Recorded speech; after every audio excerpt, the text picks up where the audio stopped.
TWR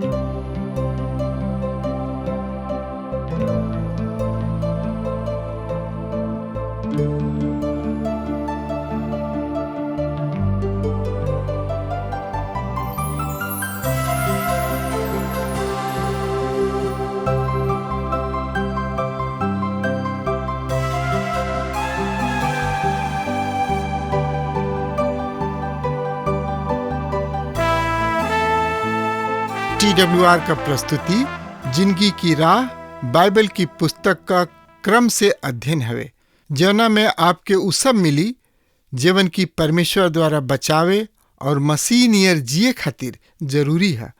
Bible ए बात के बुनियादी रूपरेखा के भी साथ रखेला कि एगो विश्वासी के दूसरे के साथ कैसे जिए के बा।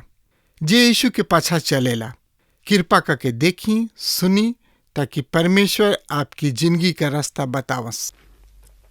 हाँ मित्र, आज के अध्ययन के खातिर पढ़े के इफिसियों के पत्री 4 अध्याय के 32 पद के मित्र तो एकरा बारे में जानकारी खातिर वह हमारे संगे अपन पवित्र शास्त्र बाइबल निकाल ली। हाँ तो ओ में देखी इफिसियों के पत्री 4 अध्याय के 22 से 32 पद एह तरी से बता रहा बा। सुनी ध्यान से, हम रोवा खातिर पढ़ रहा बानी कि तोहनी लोग पिछला चाल चलन के जवन की पुराना आदमी के रहे ओकरा के उतार द लोग, जवन भरमावे वाली अभिलाषा के अनुसार भ्रष्ट होखल जाला और अपना मन के आत्मा के स्वभाव में नया बनत जा और नया आदमी के पहिरल जौन की परमेश्वर के जैसन धर्मीपन और पवित्र मन बा।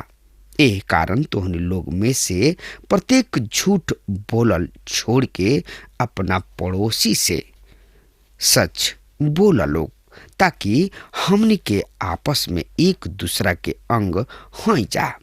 क्रोध तो कर, पर तोहनी लोग के क्रोध सूरज डूबला तक बनल ना रहे।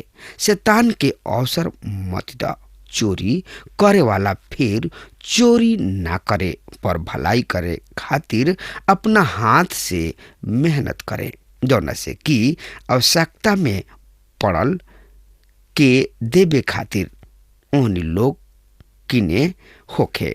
कोनो अश्लील बात तोहनी लोग के मुंह से ना निकले, पर केवल ऐसन बात निकले जौन की ओ समय के अनुसार उन्नति के खातिर उत्तम होखे। परमेश्वर के पवित्र आत्मा के शोकित मत कर लोग, जौना से तोहनी लोग पर छुटकारा के दिन के खातिर छाप दिहल गइल बा। सब तरीके कड़ुआहट, रोष, क्रोध, कलह और निंदा, सब तरीके बैर भाव तोहनी लोग से दूर कइल जाओ। एक दूसरा के प्रति दयालु और करुणामय बन लोग, और परमेश्वर मसीह में तोहनी लोग के अपराध क्षमा भइल बा। ओसही तोहनी लोग भी एक दूसरा के अपराध क्षमा कर लोग। पुराना मनुष्य तत्व के उतार फेंक, नया मनुष्य तत्व के ओढ़ ला। हमने के पुराना मनुष्य तत्व के उतार डाले के बा और नया मनुष्य तत्व के पहिर लेवे के बा। ठीक वही तरी जैसे कि हमने के अपन पुराना कपड़ा के बदले न जा। इस सब हमने के अपना कोशिश से नहीं जा कर सकत। यीशु मसीह के मृत्यु के द्वारा होला। हमने के एगो लइका बच्चा के समान बनी जा। हमने के अपना आप कपड़ा नहीं जा पहिर सकत। अपना से एगो बच्चा कपड़ा पहिरे की कोशिश करेला तो ऊ ठीक ठाक से ना पहिर पावेला। श्रोता मित्र भाई बहन, हम मसीही सबके खातिर मसीह सब कुछ कर दिहले। अब हमनी के अपना उद्धार, मुक्ति, मोक्ष के खातिर कमाई करे के आवश्यकता नहीं खे। हमनी के पुराना मनुष्य तत्व क्रूस पर तो चढ़ा दिहल गइल बा। तो एकरा बारे में और ज्यादा से ज्यादा जानकारी खातिर रोआ हमरा संगे आपन पवित्र शास्त्र बाइबल निकाल ली। रोमियो के पत्री 6 अध्याय के 6 पद में इस तरी से लिखल बा, काहे कि हम जानतानी कि हमनी के पुराना मनुष्य तत्व उनका साथे चढ़ गइल, ताकि पाप के शरीर व्यर्थ हो जाए, ताकि हमनी के आगे पाप के गुलामी में ना रह जा।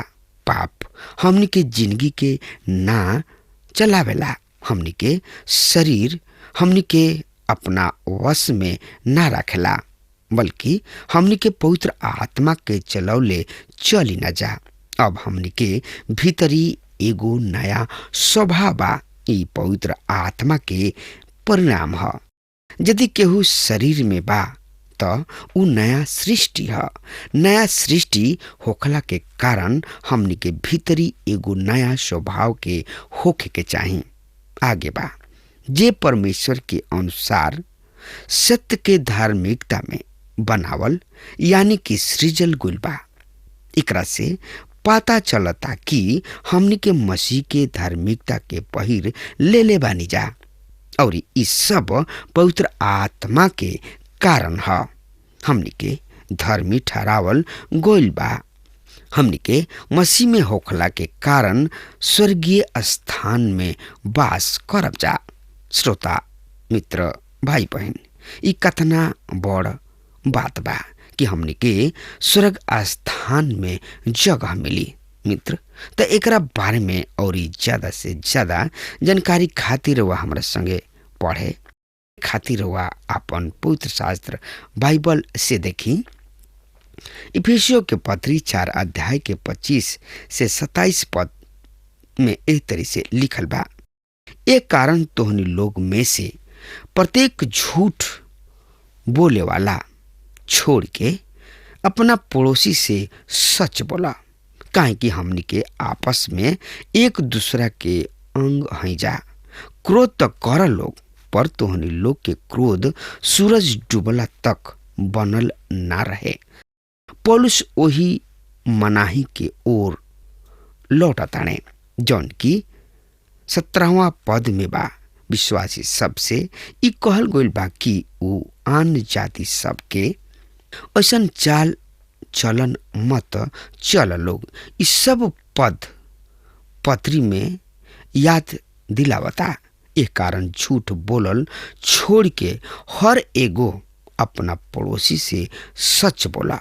जब हमनी के पुराना मनुष्य तत्व मसीह के साथ क्रूस पर चढ़ा दिहल गइल, तो हमनी के झूठ बोले वाला जीव भी और धोखे देवे वाला जीव भी क्रूस पर चढ़ गइल बा। यही सब के कारण मसीह यीशु हमनी खातिर क्रूस पर चढ़ गइले। तो एकरा बारे में जानकारी खातिर हमरा संगे अपना पवित्र शास्त्र बाइबल में देखी। भजन संहिता के किताब 116 अध्याय के 11 पद में लिखल बा ए तरी से, हम उतावला से कहनी सब मनुष्य झूठ बा। डॉक्टर केरोल कहतानी कि हम यह बात से सहमत बानी। सच बोलला से कलीसिया के वैसन बहुते सारा समस्या के समाधान हो जाला। पैर के आँख धोखा ना दे, काहे कि ऊ एक ही शरीर के अंग ह, न ऊ आँख ही पैर के धोखा दे।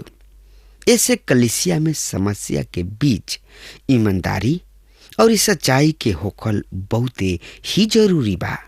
क्रोध तक कर मगर पाप मत कर। विश्वासी लोगन के खातिर ई आज्ञा बा कि निश्चित दशा में निश्चित जन से करे। पहला पत्रस 2 अध्याय के 1 पद में इस तरी से लिखल बा एकरा बारे में, ऐसे सब तरीके भेदभाव, छल और पाखंड, द्वेष और हर तरीके निंदा दूर रख। यदि केहू झूठ बोले छोड़ देता तो हमनी के ओकरा के भूल जाए के चाही और ओह भाई के क्षमा कर देवे के चाही। प्रभु यीशु मसीह भी आराधनालय में जाके क्रोध दिखौले। मरकुस 3 अध्याय के 5 पद में एह तरी से लिखल बा, उ चारू ओर ओकरा के क्रोध भरल नजर से देखले और उनका दिल के कठोरता पर दुखी होके उ ओ मनुष्य कहलन, आपन हाथ बढ़ाओ। उ बढ़ौले और ओकर हाथ फेर बढ़िया हो गई। श्रोता मित्र भाई बहन, हम रउआ से एगो बात जरूर कहे चाहतानी कि मसीही सबके जिंदगी में बड़ा ही मल युद्ध बा। एकरा बारे में आवे वाला दिन में विचार विमर्श करे के श्रोता मित्र भाई बहन, तो एकरा बारे में और ज्यादा से ज्यादा जानकारी खातिर रुआ हमरा संगे पढ़ी पवित्र शास्त्र बाइबल से इफिसियों के पत्री 4 अध्याय के 28 से 29 पद इस तरह से लिखल बा, चोरी करे वाला फिर चोरी ना करे, पर भलाई करे खातिर अपना हाथ से मेहनत करे, जौना से कि जरूरत में पड़ल लागे देवे खातिर उनका किने कुछ होखे।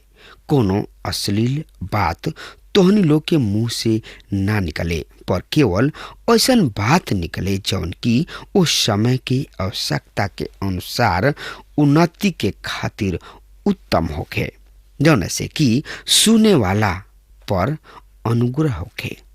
चोरी करे वाला चोरी मत करे।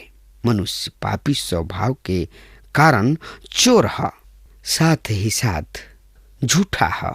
जब हम छोट रहनी तो लइकन के बीच में दौड़त रहनी, उन लोग के बीच में केवल हम ही बढ़िया लइका रही। लेकिन खरबूजा के मौसम में हम खरबूजा चोरावल करत रही। हमरा नया जन्म हो गईला के बाद भी हमरा अंदर ई आदत रहे। एक खाली हम रास्ता में जात रही तो हम बहुते सुगर सुगर खरबूजा देखनी। हम सोचने की चला एगो खरबूजा ले ही ली। वही समय एगो आदमी दिखाई दिलन। हम फिर आगे बढ़ गईनी, वो आदमी से बात करनी और हम वो आदमी से कहनी कि हमारा मन में का चल रहल बा। वो आदमी हंस के कहलन, बढ़िया भइल तू खेत के अंदर ना घुसला हा, ना तो हम गोली मार देती। सच में चोरी हमनी के दिल में बा। आगे लिखल बा, वरन भला काम करे में अपना हाथ से मेहनत करा, ऐसे कि जैसन आयोजन होखे ओकरा के देवे के ओकरा किने कुछ ना होखे। विश्वासी सबके स्वार्थी बन के खुद धनी ना बने के चाही, बल्कि जवन कुछ उनका किने बा उनका द्वारा दूसरा के भी सहायता मदद करा। गंदा बात के मतलब बेकार के बात, जेकर मुंह बस में ना रहला उ कबहू भी बात बोल जाला। एकरा से हमनी के विश्वासी जिंदगी पर सवाल के चिन्ह लाग जाला। विश्वासी सबके ऐसन वचन बोले के चाही जौन से कोनो भी भाई के आशीष मिले, प्रोत्साहन मिले और विश्वास में बढ़े और विश्वास में आगे चलत जाए। हमने के हंसी मजाक कर सकता नहीं जा, एकर मनाही नहीं खे, लेकिन एकरा द्वारा केहू के ठोकर ना पहुंचे।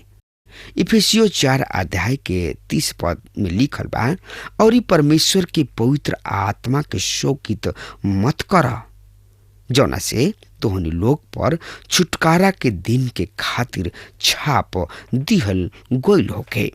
आगे यही अध्याय के 31 और 32 पद में लिखल बा, सब तेरी के कड़ुआहट, रोष, क्रोध, कलह और निंदा सब तरीके भेदभाव तोहनी लोग में से दूर कल जाओ।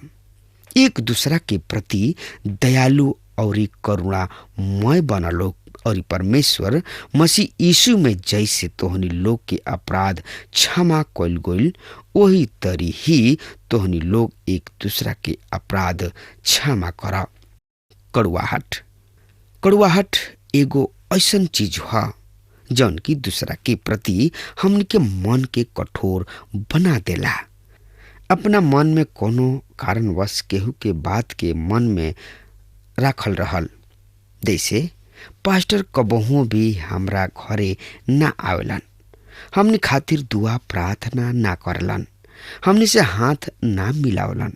हम नहीं समझत, मगर जौन हमनी के एह तरीके व्यवहार बा, उनका प्रति सोच बा, ओकरा से पवित्र आत्मा के दुख पहुंचेला। मित्र, निंदा ए तरीके चलन डाह द्वेष के कारण ही आवेला। ये सब बात के खातिर परमेश्वर कहलन कि इस सब हमनी के जिंदगी से अलग कइल जाओ। एकरा बाद विरोधाभास सामने आवता। एक दूसरा पर कृपालु बना। एकर मतलब मसीही नम्रता, बढ़िया दिल, एक दूसरा के प्रति प्यार से भरल हृदय, दिल। मित्र, क्षमा करा। यहाँ पर एगो दूसरा के क्षमा करा। हमनी के एक दूसरा के क्षमा करे के आवश्यकता बा, ना कि कोनो गलती दिखावे के। जैसे परमेश्वर मसीह में हमनी के अपराध क्षमा कइलन, ई व्यवस्था के आधार पर ना हो, बल्कि प्रभु यीशु मसीह के अनुग्रह के आधार पर बा। वो हमनी के ही अपराध के कारण मारल गुलन और फिर जी उठले, ताकि हमनी के पाप क्षमा कइल जाओ। तो एकरा बारे में और ज्यादा से ज्यादा जानकारी खातिर वह हमरा संगे आपन पवित्र शास्त्र बाइबल निकाल ली। मत्ती रचित सुसमाचार 6 अध्याय 14 और 15 पद के हम रउआ सामने पढ़ रहा बानी। यदि तोहनी लोग के कसूर माफ कर बजा तो तोहार स्वर्गीय पिता तोहरो कसूर माफ करी है। 15 पद। और यदि तोहनी लोग के कसूर माफ ना कर बजा तो तोहार स्वर्गीय पिता तोहार कसूर माफ ना करी है। हमनी के चाही कि एक दूसरा के कसूर, कोनो प्रकार के गलती के क्षमा करे के, काहे कि हमनी के प्रभु यीशु मसीह क्रूस पर चढ़ी गइलन, ताकि हमनी के वो क्रूस से सीख सकी जा। तो हमनी के उनकर बेटा बेटी हैं जा। हमनियों के चाही कि एक दूसरा के पाप के क्षमा करे के, ताकि हमनी के मिलजुल के प्रभु के कार्य के पूरा कर सकी जा। तो आजू यही घड़ी रुआ प्रभु यीशु मसीह के उद्धारकर्ता के रूप में ग्रहण करी और एक दूसरा के साथ मेल मिलाप राखी। श्रोता मित्र भाई बहन, हमनी के जिंदगी ही इहे है, प्यार करे के, एक दूसरा से नफरत करे के ना हो। अब हमार समय खत्म हो रहा बा, तब तक खातिर वो हमरा के आज्ञा दी। परमेश्वर रुआ की बहुत आशीष देस। हमके विश्वास बा कि ई कार्यक्रम आप सब खातिर फायदेमंद सिद्ध भइल हुई। हम चाहतनी कि आप सब अपन अपन आशीष हमरों से बांटी।